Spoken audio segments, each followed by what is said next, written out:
Bruce Berkowitz is a bottom-up value investor in the Graham and Dodd tradition.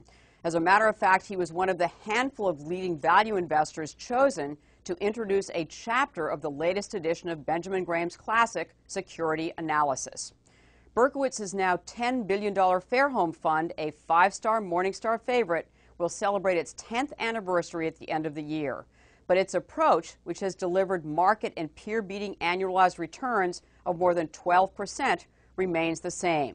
He and his team run a tightly focused portfolio of about 15 to 20 stocks and hefty cash positions averaging around 17%.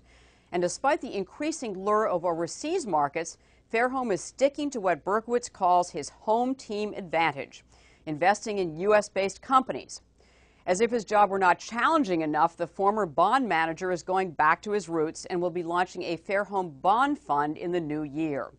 A man of many memorable lines, one of his slogans is, "The right time to invest is always."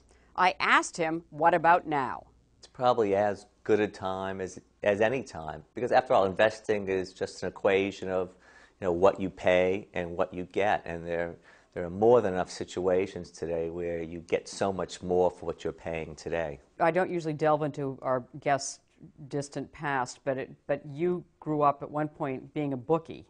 Ooh, who told you that? That's good. Well, the statute of limitations are over, so you're okay. I'm okay.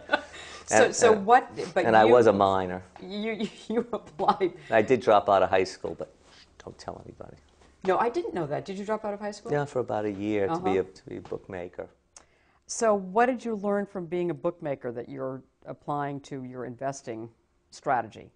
Perverse psychology of the human condition, how people behave, how they judge winning versus losing, the need for hope, how most people do not understand the nature of odds, how some things are multiplicative in nature rather than additive.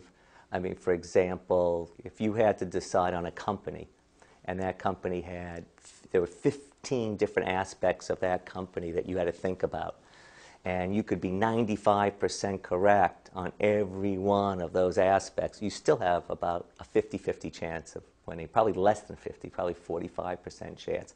So I learned about odds, I learned about the people and their hopes and dreams and drudgery of work, and the perverse psychology that makes people make stupid decisions. And I was lucky in that I learned it at a young age, and